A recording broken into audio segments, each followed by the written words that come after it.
Good afternoon, everyone, and welcome to the 116th of the COVID Calls. This is a daily discussion of the COVID-19 pandemic with a diverse collection of disaster experts. My name is Scott Gabriel Knowles. I'm a historian of disasters at Drexel University in Philadelphia. Today, I have a co-host on COVID Calls, whom you've met before in recent weeks, Siobhan Patel. Siobhan, let me turn it over to you. Hi, you guys. I'm Siobhan. I'm a finance and econ major at Drexel, and I'm also a production assistant with Scott here at COVID Calls. Today, we'll be talking about the upcoming K-12 grade school year in the midst of the pandemic with Angela Miner, Rebekah Martinson, and Mark Kierleiber. Just a reminder, you can catch COVID Calls live every weekday at 5 p.m. Eastern Time on YouTube. Just go to the COVID Calls YouTube channel to watch. You can also watch COVID Calls on Facebook Live and on Periscope. You can hear COVID Calls anytime recorded as podcasts on Spotify, iTunes, Podbean, or anywhere you get podcasts. You can also keep up with COVID Calls via Twitter using the handle @US of or @COVID Calls. Please help spread the word and send suggestions for guests and future topics. As of today, August 31st, 2020, there are 25,318,901 confirmed cases globally, according to the Johns Hopkins University Coronavirus Resource Center, up from 24,554,491 cases on Friday. Of those, 6,014,013 are in the USA, up from 5,892,779 on Friday. There are now a total of 183,312 deaths reported in the USA, up from 181,265 Friday. Still over 1,000 deaths per day. As a way to bring humanity to the numbers, I've been reading a life story or a story of advocacy for those impacted by the pandemic in some way. We'd like to continue that now. Today's headline is Mississippi Teacher's Death During First Week of School Stokes COVID-19 Outbreak Fears by Adam Ganoche. This was published on August 6, 2020 in Mississippi Today. So here's the article, the obituary. A Lafayette County, Mississippi teacher died while self-quarantining with COVID-19 symptoms, prompting fears that an outbreak could occur the week the district teachers and students returned to classrooms for the first time since March. Nicoma James, a 42-year-old teacher at Lafayette Middle School and an assistant high school football coach, died on Thursday, the district superintendent Adam Pugh told Mississippi Today. Though teachers and students across the district returned to the classroom the week of August 6th for the start of the school year, James did not. No one has told me officially that he had COVID, but I do know he was self-quarantining, Pugh said. James was with students all summer doing football workouts, and Pugh said district officials were conducting contact tracing to determine which students might have been exposed. In my 30 years in education and the last 12 as a superintendent, I've lost more sleep over keeping kids safe than anything, Pugh said. Does all this have me worried? Absolutely. I want to keep all of our students as safe as I possibly can. This also worries me a great deal. Students of most public schools across the state were to return to the classroom as Mississippi has become of the world's most dangerous COVID-19 hotspots. The week of August 6th, Governor Tate Reeves, the only elected official who could delay the start of school at the state level, announced that he would allow most schools to reopen in person this month. In doing so, Reeves ignored the advice of the state's top medical experts, who had publicly urged the governor to postpone school reopenings until early September. Many health experts and education advocates promptly blasted Reeves' decision. The Mississippi Association of Educators called the decision reckless and irresponsible and said that the decision puts students and educators and their families at risk.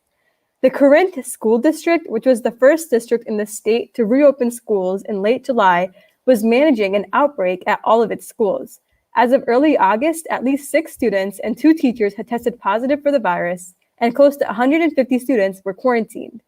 Dr. Carrie Wright, the state's superintendent of education, was asked if she anticipated a similar situation as most districts resume in-person instruction this month. Let me just say, I won't be surprised, Wright said, because I think that COVID is taking no prisoners and it has no boundaries.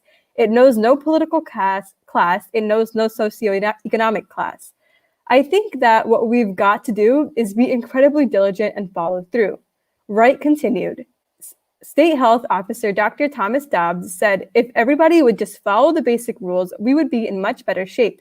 meaning everybody wearing a mask, everybody social distancing, and everybody washing their hands and making sure hygiene areas are clean.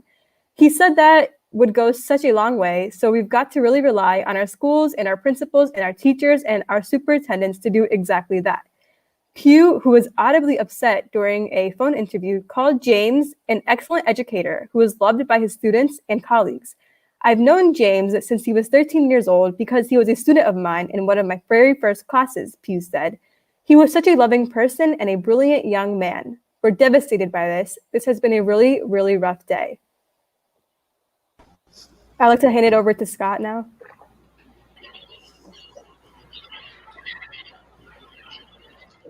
Okay. Thank you for reading that, Siobhan. And let me introduce our guests now. We're going to turn to our conversation. And we have three real experts on today to talk about K-12 education and the return to the school year. Angela Miner began teaching in Baltimore County, Maryland in 1995 and began at Pennsbury High School in 2003. She teaches a variety of grades and levels, including AP Government, U.S. History, and Current World Issues. She will be instituting a new course she co-created this year titled Issues and Advocacy, Class, Race, and Gender in America. Angela also teaches graduate classes in education with the Regional Training Center, which is affiliated with LaSalle University and TCNJ. Angela has a strong interest in politics, service, and advocacy. Rebekah Martinson became a teacher in 2011 after a career as a nurse. She teaches medical science to 11th and 12th grade students, with this class including nursing assistant training. Ms. Martinson still holds her nursing license as well as a teaching certificate. Mark Heyerleber is a senior writer and reporter at The 74, a national K-12 education news website where he writes about equity and school safety. Mark's work has appeared in The Atlantic, The Guardian, and other publications, and you can read his latest reporting at www.the74million.org. Mark, Angela, and Rebekah, thank you so much for making time to join Siobhan and myself on COVID Calls today. Thank you. Thanks for having us. Thanks. I think we'll like to start the way that we usually do on COVID Calls, which is to just get a sense of where you're calling in from and what the pandemic situation is looking like there today. So with that in mind, I think, can we start, Rebekah, with you? Sure. So I'm in Washington State, in the West Side. And right now, our transmission rate is relatively stable. We had declining numbers for several months. You may know that Washington was the site of kind of that first, those first diagnosed cases of COVID in the country. And we closed our schools in March. We locked down pretty well, and we did flatten our curve, decrease our transmission rate. As things started opening up again in mid-May, we did see our numbers start to increase, and we had a rather difficult July and August with really increasing numbers, and now we've sort of plateaued. We're definitely higher than we were in May, but things seem to be stabilizing. We'll see. We don't have high, we don't seem to have high buy-in in all of our communities as far as masking and distancing measures. What has that fluctuation meant right now in terms of starting the school year? It's meant that in places where community desire seems to be highest for schools to start, transmission seems to also be highest because of that lack of willingness to participate in public health mandates. At this moment, my district is opening all remote, as are most districts in my general area. There are some outliers, but our state superintendent and governor did lay out some fairly stringent requirements before we could consider in-person learning. Angela, same question for you. Where are you calling from, and what's the pandemic situation there? How's it impacting the school return? Sure. I'm in Pennsylvania. I'm actually in Lower Bucks County, so I'm about 10 minutes from Trenton, 20 minutes from Philadelphia. We were initially the area of the state that got hit pretty hard. One of the first areas A neighboring county, Montgomery County, was one of the worst hit. We've had a total of about 138,000 cases in Pennsylvania. We saw a recent uptick, so we were pretty stabilized. We saw in August about a month of steady decreases. And in my county, we've had about 7,700 cases, 39 new cases as of Friday. So I would agree. It's very different depending on what part, similar to Washington. It's very different depending on what part of the state you were in. We've had some larger protests in central and further western Pennsylvania, so closer to Pittsburgh. And we've had less of those protests in this area, although certainly there are pockets. How that's impacted school with our township system, each township has kind of decided on their own what they're doing. So we have some schools in the state that are opening fully. We have many that are doing a hybrid option. My school district actually is, to my knowledge, the most conservative in Bucks County. We are staying virtual until the end of January 2021. Part of that was due to scheduling issues because we are kind of uniquely scheduled at our high school. And part of it is we have a relatively conservative Board of Education in terms of following public health guidance. So that's kind of where we are right now. That's fascinating. So you're the only district in the state of Pennsylvania that's already put that date on the calendar that far ahead? I'm not sure about it in the entire state. I do know that most of our neighboring districts in Bucks County have set a much more lenient schedule. So, for example, a neighboring district is going to be virtual until the beginning of October. Then they're moving hybrid. The district that I live in, my daughter will be virtual until the first marking period is over, which is early November. And then their plan as of now is to give parents an option of remaining virtual or going hybrid. So none of my surrounding districts, at least public schools, are fully opened. Most of them are on some sort of hybrid virtual model. So Mark, let's turn to you. Where are you calling from, and what's the situation there? Yeah, absolutely. So I'm calling from Brooklyn, New York, which New York City was one of the first cities to get hit really hard by the pandemic early this year. But it's looking a lot different today than it did, 5 months ago at the end of March, early May, where the city was very much a ghost town. Quite unusual to see some busy places, tourist hubs, Times Square, empty. The city is starting to liven up a little bit in terms of, walking around. People are back outside, for better or for worse, as it warmed up and became summer. In terms of the education, it's actually pretty interesting. So New York City has the largest public school system in the country, and it's the only large major school system in the country to plan for a hybrid reopening model. So as of now, the city does plan to allow for some in-person learning once the year resumes or begins. We'll see how that goes. Okay, well, thank you all for situating us. We got the East Coast and the West Coast locked down. So, Siobhan, why don't you take it? Yeah, so I'd like to direct this first question to Rebekah. So in your New York Times op-ed from July 18th, you write, every day when I walk into work as a public school teacher, I am prepared to take a bullet to save a child. In the age of school shootings, that's what the job requires. But asking me to return to the classroom amid a pandemic and expose myself and my family to COVID-19 is like asking me to take that bullet home to my own family. I won't do it, and you shouldn't want me to. So, Rebekah, why did you write this op-ed? What was the initial reaction? So, when I first wrote the op-ed, my district had not laid out any firm plans, either either way. And no districts in Washington State had. We're still actually waiting for a few. My district didn't have a plan. And as I looked around, and I heard from teachers around the country, specifically places in the southeast coast, Florida, Mississippi, Alabama, they've been back, and they've been back for a while now.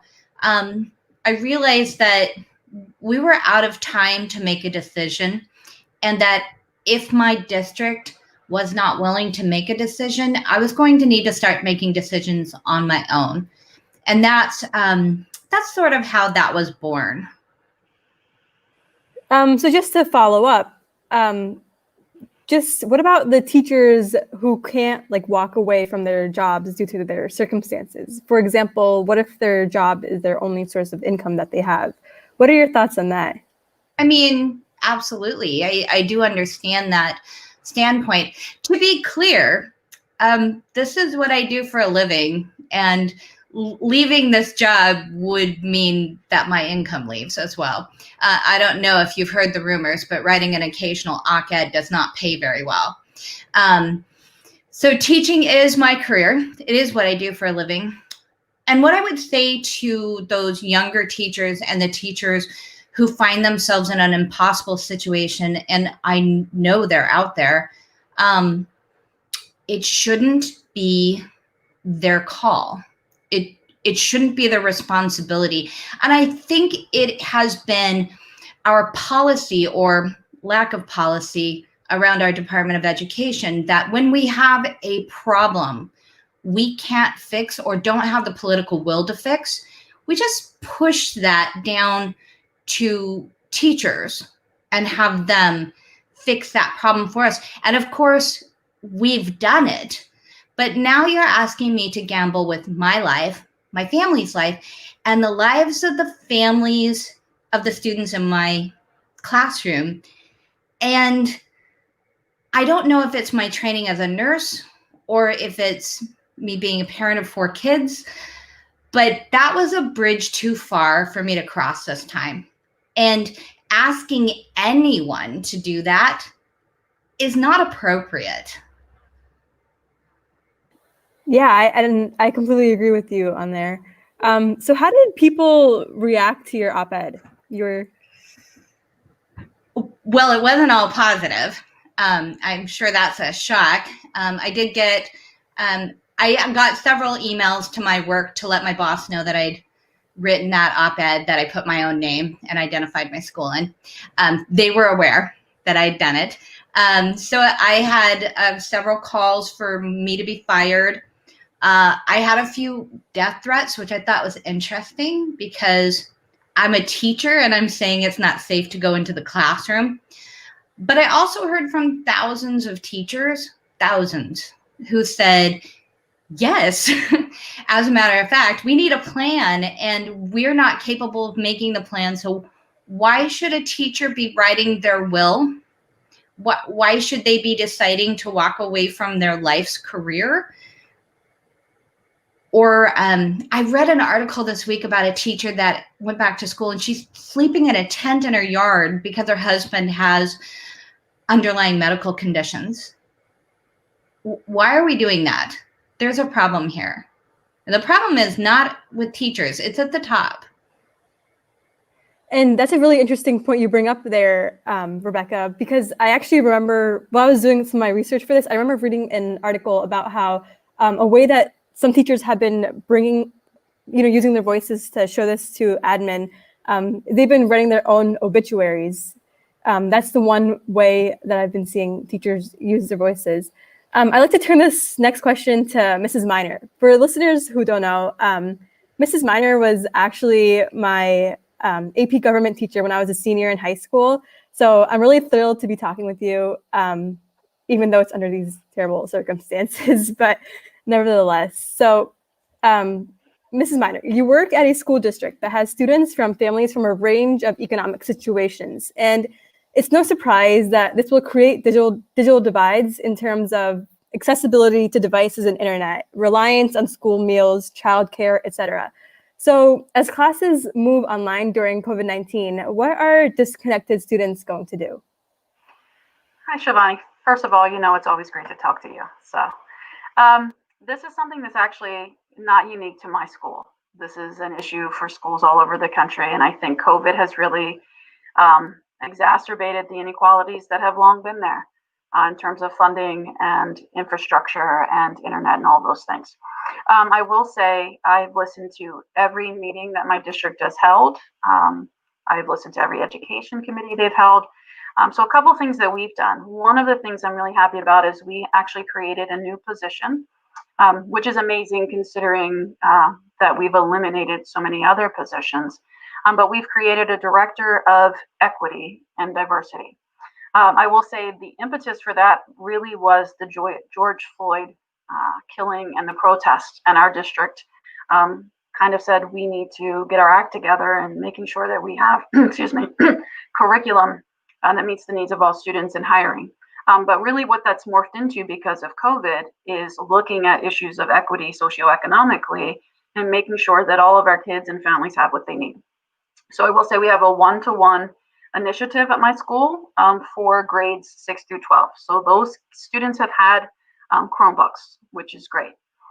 We also have the ability to set students up with internet providers that are donating services. Where we run into some problem there. So for the time being, our kindergarten teachers have been instructed to create paper packets of work for students, which is not ideal.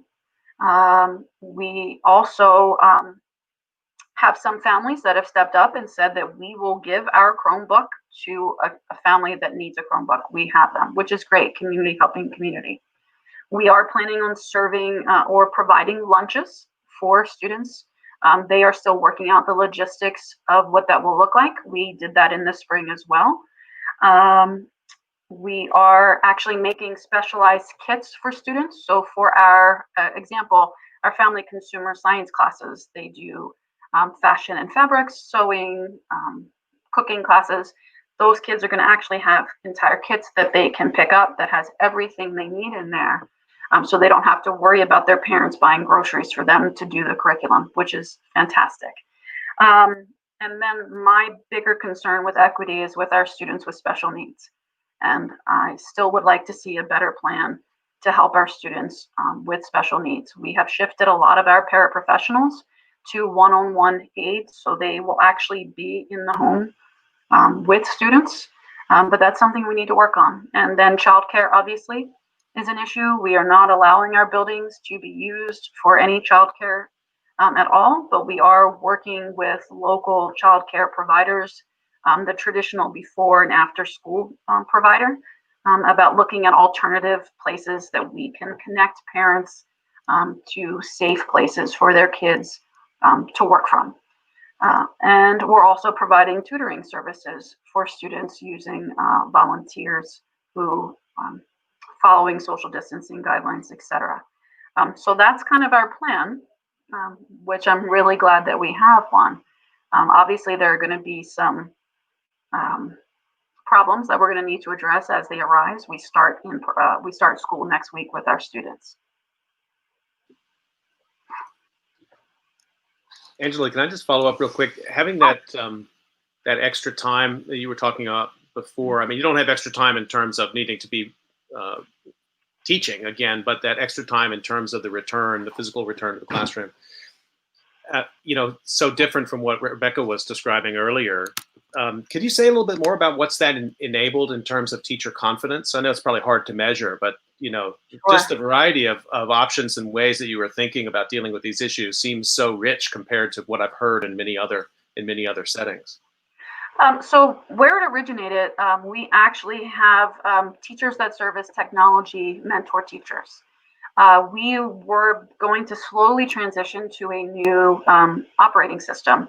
And we're basically told we're not slowly doing it anymore because we're virtual. We need to get all teachers on board with this technology. And the concern was that's going to take a while. So what our district did was start offering training early in the summer. So for example, I did all of my training for this new system in early July. I'm a planner. That's what I do. You can ask Siobhan.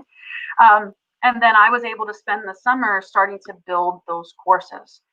But some teachers are actually doing the training this week. So that extra time was really meant for us to be able to get training on this system and allow administrators to make sure that we are all comfortable as we go live next week. So that's really why that additional week. We would normally have started school today, actually, with students. So giving us that extra time was really meant to create a comfort level with new technology to let parents know that this is not the emergency virtual learning of the spring, because that they can't think about it that way. This is going to be as much as possible authentic teaching, as close as we can be, even though we're not in a room with our kids. So for me as a teacher, that extra time is invaluable. I spent today going through kind of the nooks and crannies of this new system and helping talk some of my colleagues down because they're so nervous about using all of this. So I'm really thankful that our district was proactive in this particular area. Mark, I'm just bringing up on screen here a link to an article that you published in the 74 media on August 10th about the mask mandates. And if people want to go check out this article, this photo went viral in early August, crowded hallway in a Georgia school where you don't see a lot of students wearing masks. Can you take us into this discussion a little bit? What does this photo tell us about the challenges that teachers, administrators, parents, everybody is facing as we go back to school? Those are trying to go back into the school buildings when it comes to masks, social distance, quarantine. Take us into that discussion.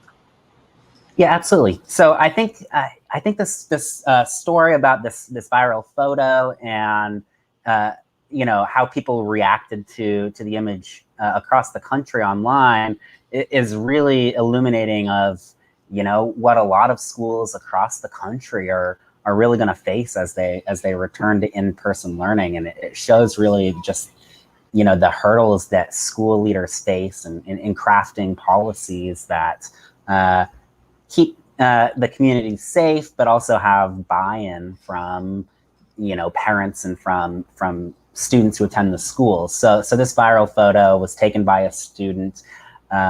It received a lot of backlash from the school district that ended up actually suspending and then going against that suspension of the students who took the photographs. The school district doesn't have a policy requiring that children or teachers wear masks every day at school, like some other school districts now have.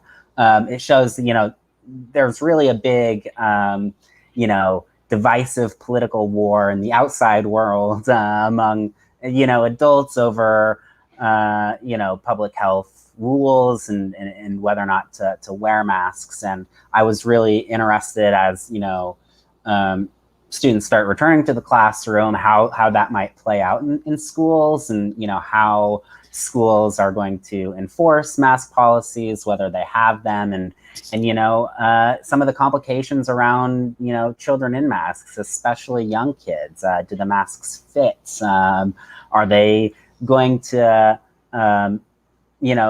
wear them all the time? What happens if a kid wears it on their chin or not over their nose, like we see among some of us as we shop in the grocery store? So certainly, the masks have become a symbol for a divisive political issue on the outside, but it's also a really complicated issue in schools. And that's just something that I've been following. It's ignited several lawsuits at this point from parents who don't want to send their children to schools with masks all day. And I think that's the debate over how schools should work to keep kids safe as they return, and whether or not they have buy-in from families is something that's we're just now starting to see, and it's going to become a really interesting topic over the next, year. Mark, we have one question come up from a viewer who's asking about if you come across situations where kids couldn't wear masks due to breathing issues. I mean, we had a great COVID calls discussion last week with experts in special education, all sorts of issues out there with special needs. And, you know, one size doesn't fit all in terms of policy, nor does it with masks and other protective devices. Has that entered the conversation in ways you can chart?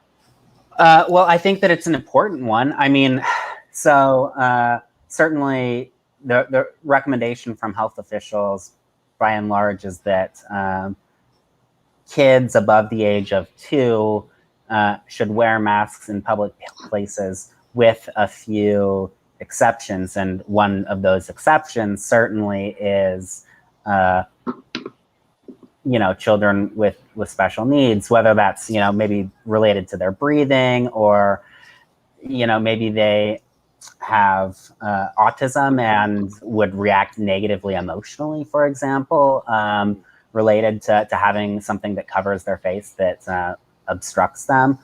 So I think that that's a really valid concern.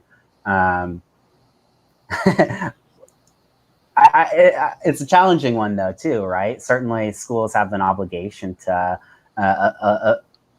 you know, as required by federal law, to serve equitably children with special needs. So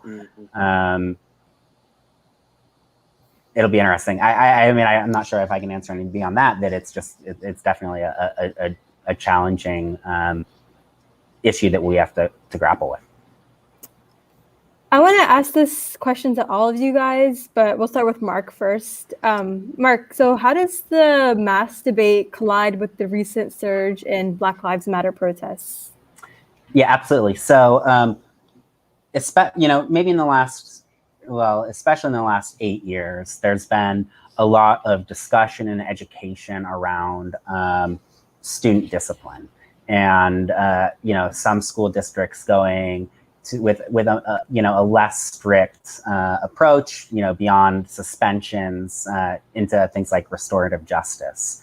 After George Floyd's death, certainly ignited protests across the country, you know, involving, you know, law enforcement and disparate arrests among Black Americans. But it also had a really, really interesting and pretty big impact on American schools. Districts from Minneapolis to Oakland to Milwaukee ended their contracts with police departments. So they have these contracts to place school resource officers, as they're often called, in their classrooms. And how I see this, you know, having an interesting collision is that, you know, if a school district is going to have a mask policy, how are they going to uphold that policy? And what are they going, you know, what are they going to use to enforce that policy? And this did come up among school-based police officers at their national conference, where, you know, they certainly acknowledged the fact that there was this national protest movement saying, hey, replace police officers with guidance counselors. And they interestingly said, you know, as police officers, they don't want to be involved in the enforcement of mask policies. It's not their job to enforce, you know, issues that they believe are, you know, classroom management type of issues. That would be the role of school administrators and not police. Interestingly, on the flip side, you know, an expert with the group, Georgia Appleseed, which opposes harsh discipline policies and wants to take a more restorative justice approach, they also, you know, are in the same boat, saying, hey, you know, maybe we shouldn't suspend or expel kids or give a sort of like negative disciplinary consequence for children who don't wear masks. But then that opens the question of, how do you enforce a policy? And certainly the answer there is, you know, at least among, you know, advocates who support that approach, is, you know, more education around the importance of masks and how they maybe help spread the, you know, the disease. Thank you for that, Mark. We'll go to Rebekah next, and then Mrs. Miner, if you can answer that. So the same question then. Yes. How does the mask debate collide with Black Lives Matter actions? So I think that, you know, I'm definitely not an expert, and I can certainly point you to some that are better equipped to speak to this. But I do think that one thing that is very similar in between the two movements is that it's been turned into such a political juggernaut. So we've actually seen, and I don't remember which state this was in, this week, a remote teacher had a Black Lives Matter virtual poster in her virtual classroom, and parents complained she was placed on administrative leave, which was later reversed because a parent believed that to be a terrorist organization, because that's what her news media is feeding into her living room. At the same time, and I don't know if this is as big on the East Coast as it is on the West Coast, but this mask denialism or COVID is a hoax. And somehow, for certain subsets of our population, wearing a mask is seen as unpatriotic and a violation of their civil rights. And so we're seeing that, of course, Black people shouldn't be murdered by police. Why is this political? Why is this a problem for people? Of course, we should try to keep elderly and otherwise sick or chronically ill people from dying in a pandemic. Why is that political? And again, it's nonsense. And it's nonsense to take, I think, attention away from these bigger issues of the fact that our schools are wildly underfunded, especially in communities that serve Black and brown populations primarily. And our public health structures are wildly underfunded. And by stirring up this emotional call to action on nonsense, we're taking that attention away from the massive failings at the federal and state level. I think you also have the issue of this idea of we're willing to gather as people to protest. So why aren't we then willing to go back to school in person, right? So I went to a protest. It was actually the first time I was out of the house since March. Every single person there wore a mask. You try to do social distancing until more and more and more people come. That makes it a little tough.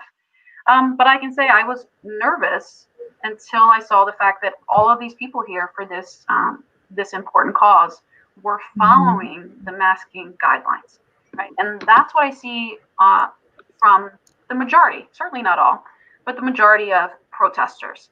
But I do agree with Rebekah that that's kind of been used as this political pawn, right? You also have well, if you can show up to protest in person, you can show up to vote in person, right?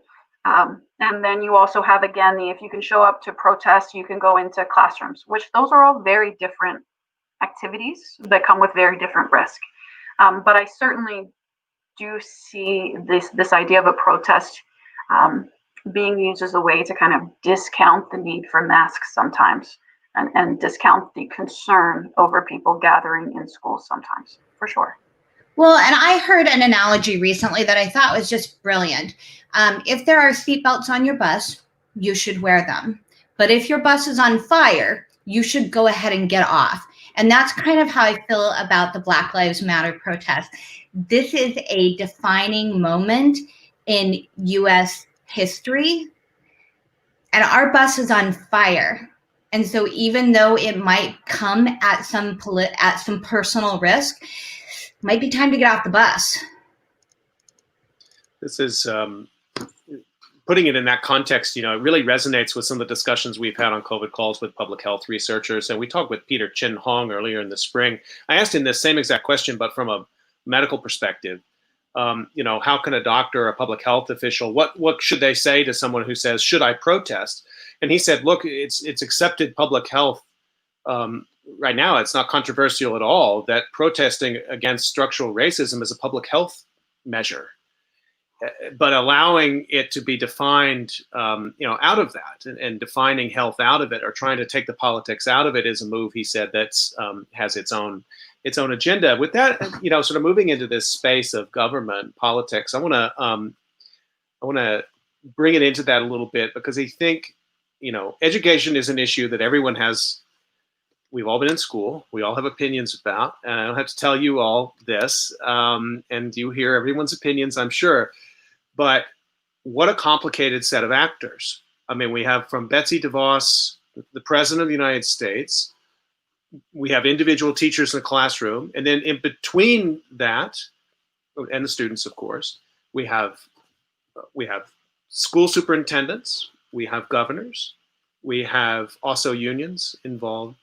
I think it's been very hard for me to figure out who have been the most crucial actors as we prepare for the school year to start. And I guess I wanted to get some of your perspectives on this. Angela, I'd like to start with you. Where have been the most important, from your perspective, and you teach government, sort of leverage points? Is it the relationship between unions and governors? Is it the relationship between the U.S. Department of Education and governors? Is it between classroom teachers and their union reps? And I'm sure it's probably different in different places, but it's been hard for me to draw a beat on that. Yeah, I would say, first of all, I don't know that anybody would say that the U.S. Department of Education is relevant at all in these conversations. I find it interesting that Betsy DeVos, who's made a career of saying parents should be able to choose and online charters are great, is now all of a sudden saying, no, kids need to go to brick and mortar schools. Well, there's a little bit of hypocrisy there for me. But I don't see them as being particularly relevant. I would say, really, to me, as someone who follows politics and has been involved, I was an officer in my union. We are often, as union members, the public perceives us to have much more power than we do in many parts of the country. And I'm speaking as a teacher in Pennsylvania, where we do have teachers' unions, we do have the right to strike. Our union, beyond putting out this sense of urgency for our district to keep our staff healthy, has not really been involved in the decision making. We've had a series of focus groups of educators that I've been a part of, but by and large, the things that we agree on in those focus groups are not the same things that get implemented by our board. So for my particular situation, our elected school board and our superintendent have been following county and state guidelines much more than any other guidelines. Our Bucks County health guidelines in terms of social distancing, and our state guidelines in terms of whether we can be virtual or not, recommended spacing, all of those things. The federal government has pretty much not come into play in our conversations at all. I will say that. Mark, is that resonating with, you've got a sort of national perch on this. What's your take on the sort of crucial levers of power and decision-making right now? Yeah, picking up on what Angela is saying, certainly the Trump administration has power in that they can, be persuasive. But education is very much an issue of local control. The federal government doesn't have, a whole lot of power in education decision making. So it really is up to, local local leaders and parents and activists in those communities that are really deciding what the school districts in their communities do. And I'll turn to an example where this has become a really interesting political fight is in Florida. So state officials in Florida, released an order saying that brick and mortar in-person school has to, resume. And, earlier in the summer, the American Federation of Teachers, the second largest union for educators in the country, authorized safety strikes, saying, our teachers are allowed to strike if the schools are, reopening under health conditions that they found to be unsafe.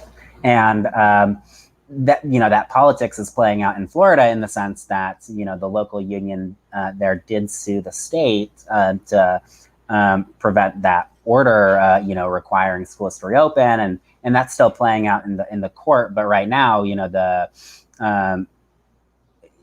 judge's opinion is that that order has been halted, and for the time being, it's a victory for local decision making. Even more so than the state level, it's more of a school district decision making process as to whether in those local communities, it's safe to return to in-person learning, and what other protocols that the district is going to, any given district is going to take. I just want to stay with this because we're learning a lot about federalism in America right now, and we hear about federal government a lot. I see that Angela's smiling when I say that. And I want to get your take on this, both you and Rebekah. We pay a lot of attention to federal policies. It's impossible not to pay attention to the President of the United States, even if you wanted to not pay attention to him.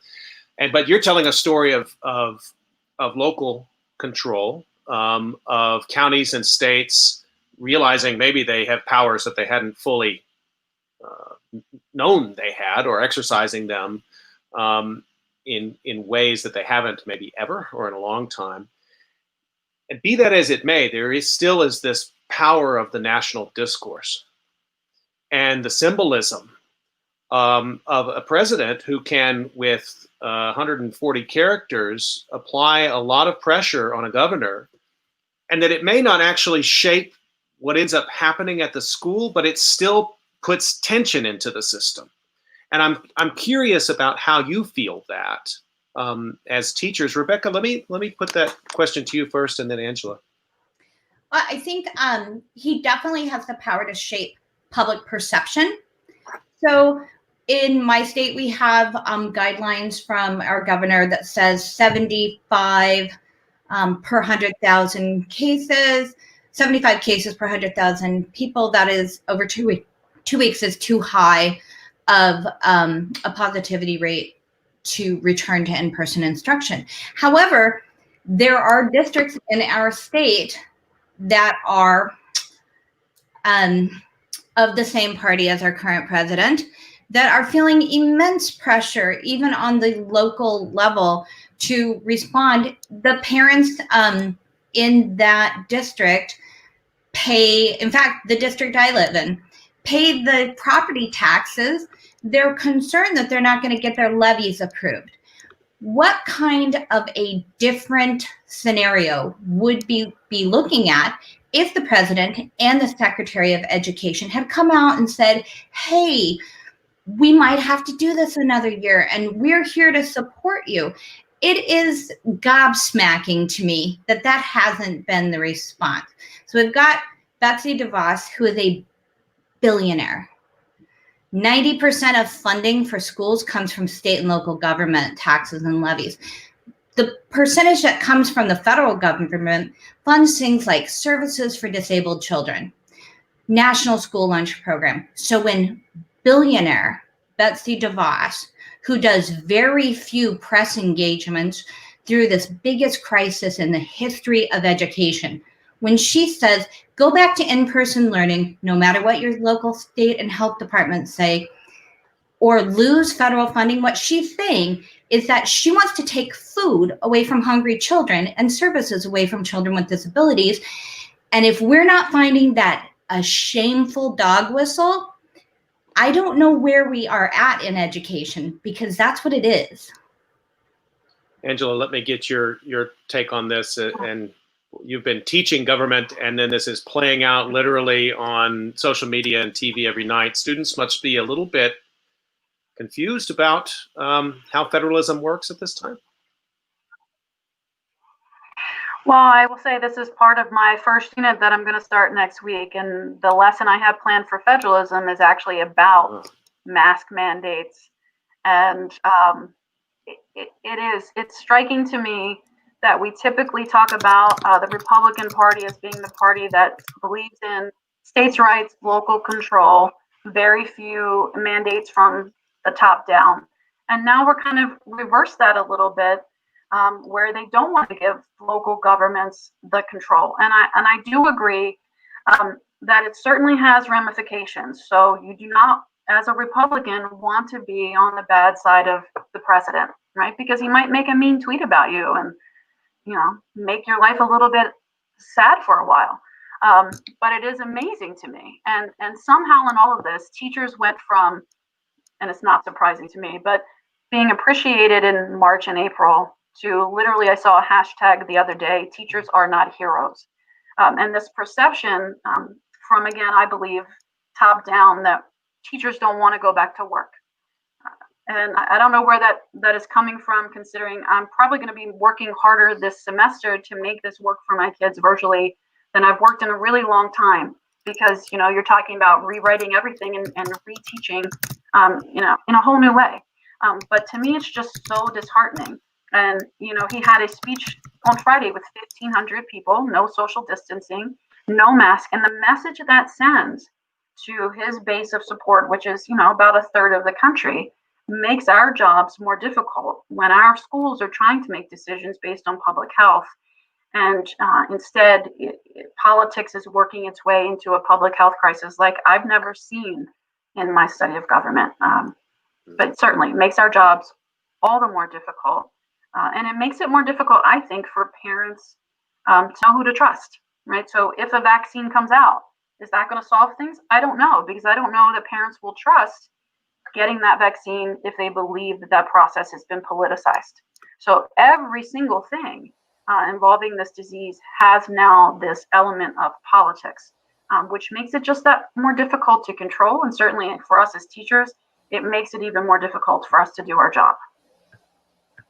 So, Mrs. Miner, I kind of want to ask next about what you were just talking about their parents. How are parents making their opinions heard right now? And the same question goes for teachers. I want to ask this to all of you guys. First, we'll start with Mrs. Miner, then we'll go to Mark, and then Rebekah. I will say that from watching our virtual school board meetings, there are parents who are making their opinions known through public comment, and our school board, they are elected, they don't get paid. They will get the gambit of messages. One message will say, I want to go back to school full-time, no mask. The next person will say, we all need to wear a mask. And I don't know, they have to rectify that. A lot of them are on social media. I will say I am not on Facebook. I have boycotted Facebook for about 2 years now. And I have told all of my colleagues to get off of those parent message boards, because typically they will make the negative known, right? And those who support you are kind of staying quiet. Teachers, it's always a mixed bag. We are limited to what we can say. We're not covered by whistleblower laws. So we're certainly free to express our opinions. However, we are warned by our Teachers Association that there are limits to that when we are posting things. We have been able to email board members. Teachers, we have been involved in some focus groups, as I said earlier. But I do find, again, a lot of what is coming out from the more vocal parents would be the people disagreeing with what our school district has decided to do.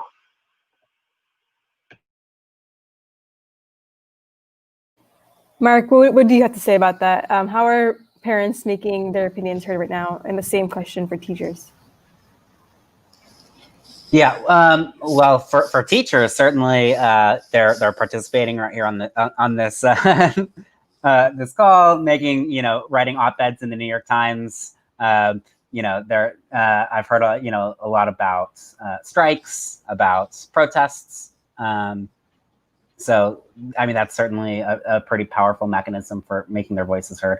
Parents, when I'll talk specifically on whether policies around masks in schools. There are now a few lawsuits from parents, as an example. From parents who don't believe their students should wear masks in school full day. On the flip side of that, I want to bring the students into it. And, I read this story. It was in The Lily, which is a publication by the Washington Post geared toward millennial women. And they profiled these students in Wisconsin who were outraged that the school district was maintaining a dress code, banning things like spaghetti straps for the for the reason of disrupting the educational process. And these students are arguing, well, kids not wearing masks in schools disrupts the educational process as well. And they actually, released an online petition, and a bunch of people signed the petition, and the school actually reversed its policy. And so when that district reopens for in-person learning, masks will be required. So that's an example of the youth in schools being, activists and shaping the ways that schools serve them. Yeah, and just kind of to echo a little bit of what Angela said, I'm still on Facebook. I wouldn't say that that's a good decision I've made for myself, especially in the last few months. And what I think you see is people who are wanting not to wear masks and wanting to return right now everything back to normal. This is a hoax. They're loud. I don't know that they're actually a majority. I think they're very loud. And so, it's anecdotal, but I've talked to a lot of parents who are just wanted a decision one way or another. What are we doing? I just want to know so I can get my ducks in a row.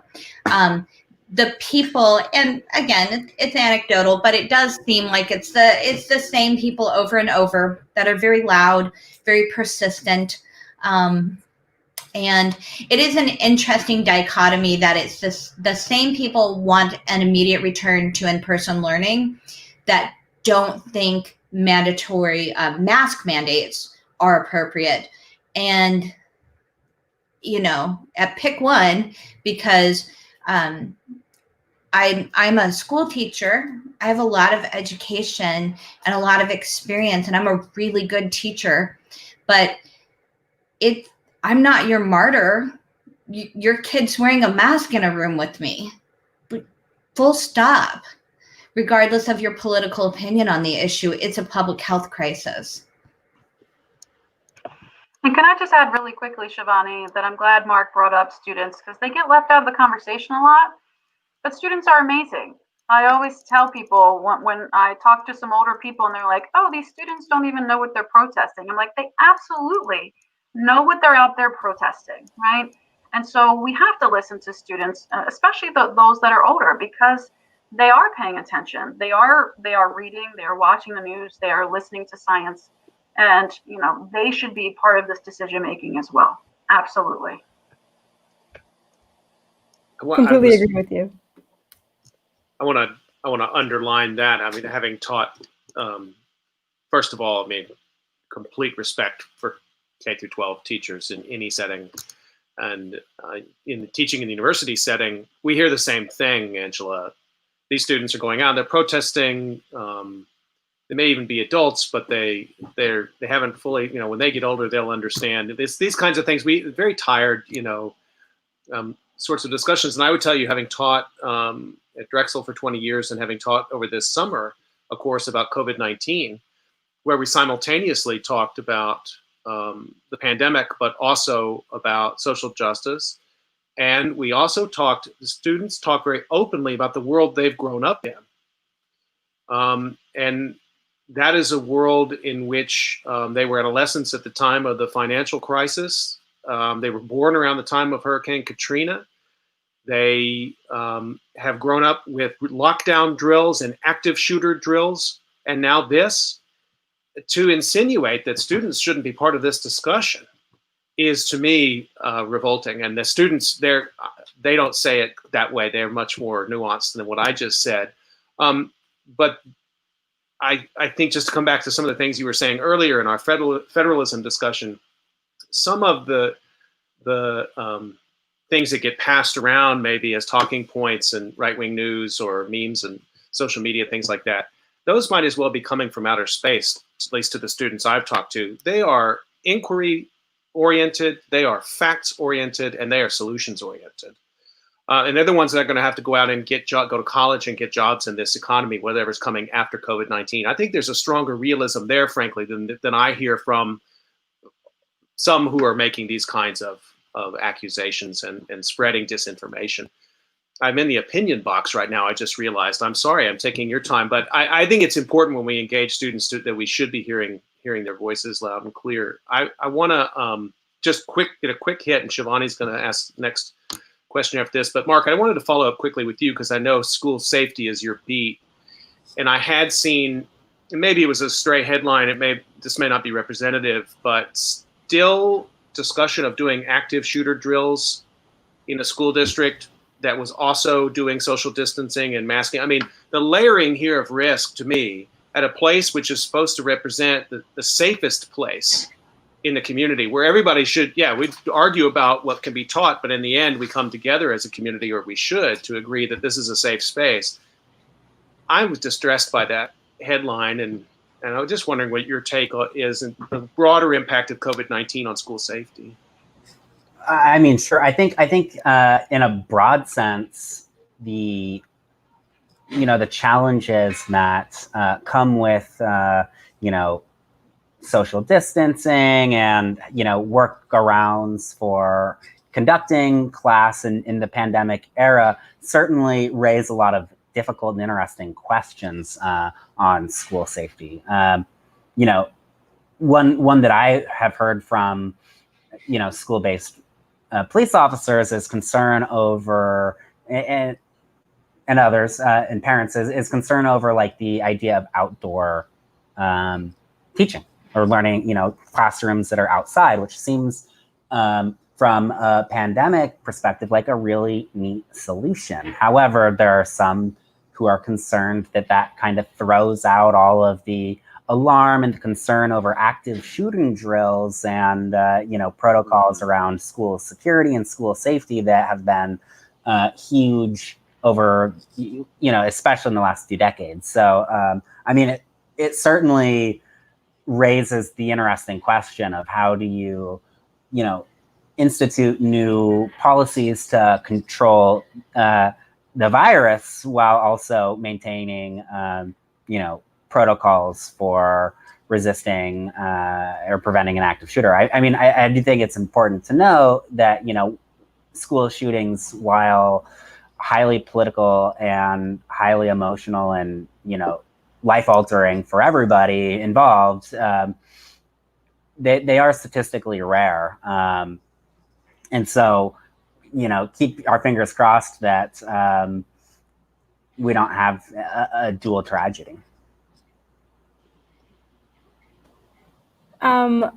So I know we're over the 1 hour mark here, but I was just really curious. This goes for all of you. This question is directed to all of you guys. Are there any lessons from other countries, other places around the world that you think we should be following in terms of education? Mrs. Miner, if we can start with you, and then we'll go to Rebekah and then Mark. I think from my reading, I think a lesson is if you open too soon, you're going to be closing, right? So we've had some countries like Israel, for example, that thought it was safe to open and then had an outbreak of cases. And we see that now with the colleges, actually, in the United States, those that are, this domino effect of closing down. We also see a lesson in if we get our testing in order, in nations that have a good testing program, that's key to helping us get back to school, right? So all of these things that we're struggling with are why we're not back to school. We need a robust testing program. We need a robust tracing program. So in some cases, I think Senator Murkowski was saying they were still doing that by fax machine, which days later. So the places that are back have the technology and the infrastructure in place. They have the testing in place. And are listening to public health. They have depoliticized the discussion and are letting public health guide them in their decisions. Yeah, and certainly Israel is definitely followed the model unsuccessfully that the U.S. is following right now. By and large, the let's hope for the best. Uruguay followed a much different model. They've been quite successful. They've been quite successful in their reaction to COVID, the outbreak in general, but in reinstitutioning schools, they started with the very young students, very widely spaced mask mandate, and they didn't start until they had their community transmission rate quite low. I think we can get some of our own best bad examples from the country we're in right now. So we have the Corinth School District. Day 2, there was a child stayed home sick because they went asymptomatic or pre-symptomatic to school the day before. Now we've got over 100 children quarantined. We've got 60 at Cherokee that were quarantined. That has actually increased. UNC tried to open. They are now closed. University of Alabama at Tuscaloosa. I hope I said that right. I'm from the place where we call things Puyallup. They're closed. Notre Dame opened and they've closed. We're not being real successful. And part of that is our testing. In order for testing to make any sense at all, and I know there's this big political thing, well, when you test more, you find more. All right. I teach epidemiology, so that hurts to say out loud. But for testing to be worthwhile, it needs to be actionable. If we're waiting still 5, 7, 10, 14 days for test results, that's not actionable. And the contact tracing associated with a 2-week delay in testing is a nightmare, and it's just not rooted in reality. That's why when we see places opening up in countries like Israel and the United States, we're seeing them close back down, because regardless of what the people in power at the top are saying, we do not have adequate testing in this country of 370 million people. We simply do not.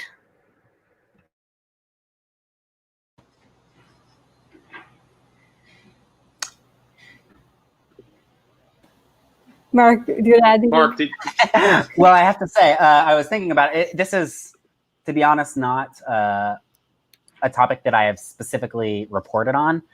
So I don't have a whole lot to add, but other than maybe some caution that all kinds of factors certainly make an education system in one country radically different than that in another country. So I mean, the one caution that I want to just say is that we probably shouldn't do just a direct comparison between what's happening in the United States and any other country, just because, the reaction to the virus is certainly different. And that context is certainly going to be really crucial to what that means for schools' ability to reopen.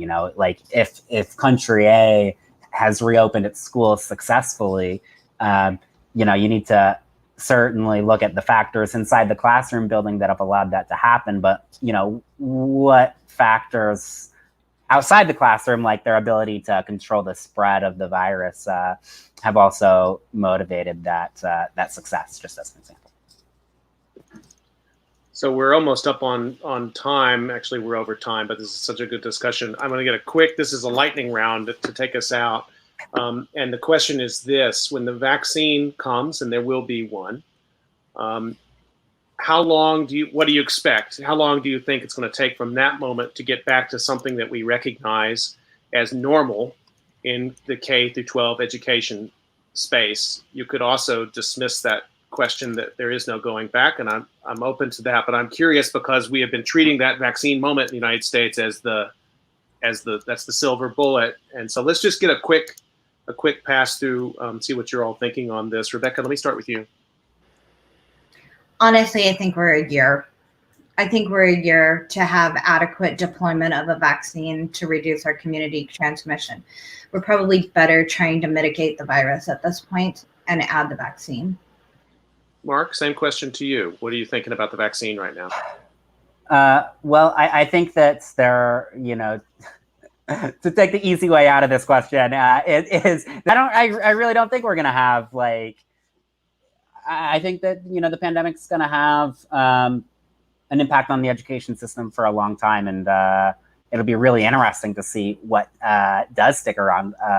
What artifacts from the pandemic leave their mark on education moving forward. But I certainly don't think.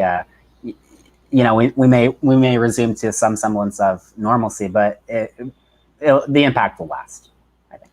I asked the same question of Melissa Kaplan and Sheldon Jacobson last week around higher ed, and they both said they didn't think there was any returning. That we're going to move into something new now. This COVID-19 is a new era for education. Angela, I'm going to give you the last word on that.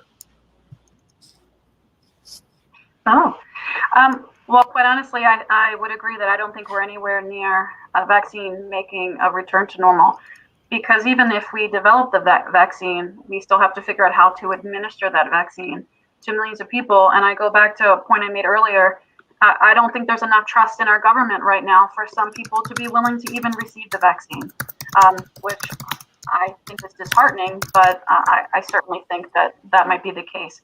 And we have part of these focus group discussions. One of our concerns is, are parents going to leave public school and never come back? Are we going to see parents decide that private school is best for them or a charter school is best for them? And so that can disrupt our normal for a long time as well. So we really, as teachers, have to do our best to keep our kids engaged and keep them loving public education. Well, I just want to thank you all for your time, and just sort of thank teachers and journalists more generally for what they're doing right now in this time of COVID-19. Siobhan, what do you think? Should we release them? This class, we've kept them over time. Class is dismissed. Yeah, Thank you. I want to thank our guests, Angela Miner, Rebekah Martins, and Mark Kierlieber, for taking time. It's been a really great hour and a quarter, good discussion. I want to thank everybody for listening to COVID Calls. You can catch COVID Calls every weekday, Monday through Friday at 5 p.m. Eastern Time. And tomorrow, I'm continuing our theme of education. We're going to talk about sports. We're going to have Billy Witz from the New York Times to talk about sports and COVID-19. And everybody stay healthy. We'll see you tomorrow, 5 o'clock. Thanks again to our guests.